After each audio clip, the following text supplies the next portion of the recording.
Di gereja yang harus bersatu, agar nyata manusia baru, datanglah kerajaanmu.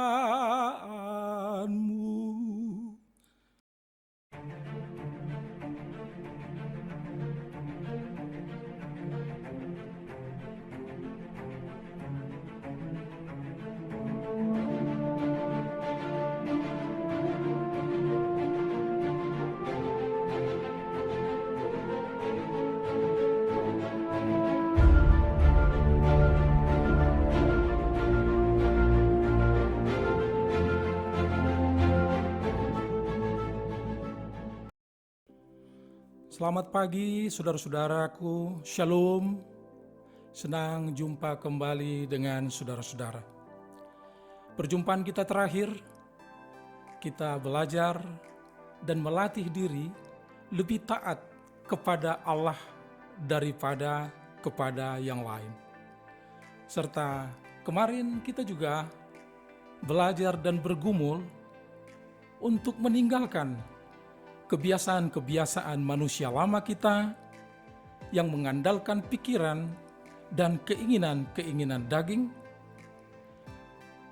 berubah menjadi manusia yang baru dengan pikiran dan perasaan seperti Kristus, sesuai dengan kehendak dan yang menyenangkan hati Kristus.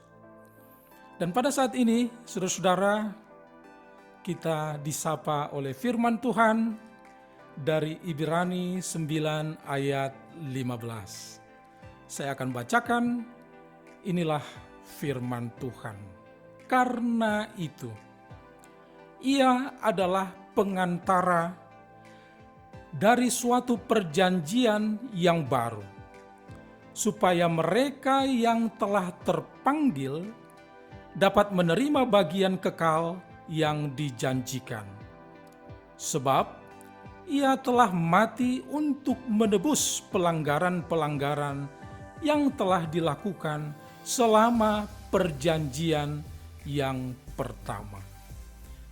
Itulah firman Tuhan, saudara-saudara.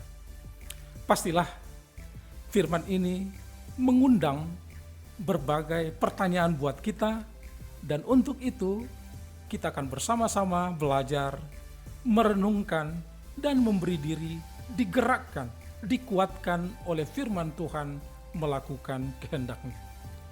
Siapa yang dimaksudkan? Saudara-saudara, Yesus adalah pengantara. Apabila di dalam perjanjian yang pertama, di dalam perjanjian lama, perantara itu di rumah ibadah yang membawa korban untuk Tuhan, korban penghapusan dosa, korban untuk menghapuskan pelanggaran, itu dilakukan oleh imam besar. Ada ruang untuk umum, ada ruang yang kudus untuk para imam, dan ada ruang maha kudus untuk imam besar. Dan di sini saudara-saudara, firman Tuhan berbicara, sekarang Yesus Kristus yang adalah imam besar yang agung, pengantara kita dengan Allah. Tujuannya dengan didamaikan kita, umat manusia dengan Allah, seluruh dosa diampuni.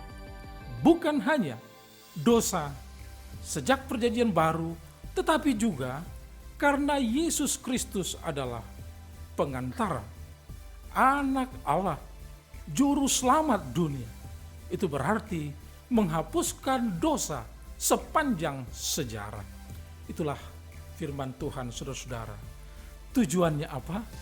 Agar kita yang sudah diampuni dosanya, yang sudah diperdamaikan dengan Tuhan Allah, kita boleh beribadah kepada Allah yang hidup. Dan ini menjadi perenungan dan pergumulan kita, saudara-saudara, ibadah yang hidup. Saudara-saudaraku, ibadah yang hidup adalah ibadah yang ditujukan kepada Allah yang hidup. Ibadah kita tujukan untuk kemuliaan Allah yang hidup. Dan ibadah yang hidup untuk kemuliaan Allah yang hidup di tengah-tengah tantangan hidup real, konkret pada saat ini. Saudara-saudara, beribadah pada tantangan saat ini. Kita sering mendengarkan, kita sering merenungkan tentang kekekalan. Kita sering merenungkan tentang akhir zaman. Saya akan sampaikan kebenaran firman Tuhan, saudara-saudara. Panggilan untuk orang percaya untuk mempelajari tanda-tanda zaman bukanlah agar kita mampu menghitung, agar kita mampu memprediksi akhir zaman akan terjadi kapan. Termasuk kenyataan tantangan hidup yang mengglobal. Wabah COVID-19 ini juga tidak bisa kita pakai sebagai alat ukur bahwa zaman akan berakhir. Kristus akan datang kembali. Panggilan untuk orang percaya mempelajari tanda-tanda zaman. Tujuannya adalah agar kita tahu zaman yang kita hadapi dan agar kita tahu beribadah pada zaman kita sekarang. Oleh karena itu saya ajak saudara-saudara saya, para pengkhotbah, seluruh pelayan dan seluruh warga jemaat, bahkan seluruh orang percaya. Marilah kita dengan semangat iman kita mempelajari tanda-tanda zaman agar kita tahu bagaimana kita hidup pada zaman kita. Janganlah membangun kehidupan pada zaman masa lalu. Walaupun kita perlu belajar dari masa lalu, tetapi jangan pula membangun tantangan-tantangan fiktif yang tidak real, tidak konkret kita hadapi. Atau kita membangun ketakutan-ketakutan yang tidak berdasar ke depan. Tetapi marilah kita bersama-sama mempelajari tantangan zaman ini, tantangan wabah pandemi COVID-19 yang mengglobal, yang seluruh bangsa menghadapinya. Dan kita tidak bisa dalam situasi yang mengglobal ini mempersalahkan, menyudutkan seseorang, sekelompok atau satu bangsa, sementara yang kita hadapi adalah kehidupan, penggerogotan, perusakan kehidupan secara global. Saudara-saudaraku, inilah tantangan zaman yang harus bersama-sama kita sikapi.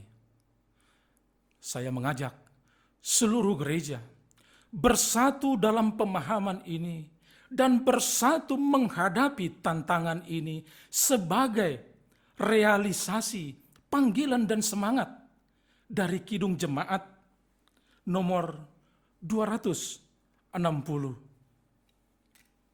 Saya coba refer ke satu ayat. Di gereja yang harus bersatu, agar nyata manusia baru, datanglah kerajaanmu. Datanglah, datanglah, datanglah kerajaanmu. Saudara-saudaraku yang dikasihi Tuhan Allah, pun demikian kenyataan realita hidup di dunia ini adalah dunia ciptaan Tuhan. Itu berarti Tuhan tetap raja di tengah pergumulan dan tantangan yang hebat yang membuat orang putus asa, yang membuat orang ketakutan, bahkan membuat orang bingung, yang sakit di karantina, keluarga di rumah tidak bisa bertemu, bahkan bingung mencukupkan keluarga, sementara orang tua harus berjuang melawan penyakit. Marilah wujud gereja yang mencintai, menghormati, dan memperjuangkan kehidupan. Kristus sudah memberi dirinya menjadi korban penghapusan dosa yang memberikan pengharapan untuk kita beribadah kepada Tuhan Allah. Dan sekarang marilah kita beribadah hanya kepada Tuhan Allah yang hidup di dalam realita kehidupan yang kita hadapi.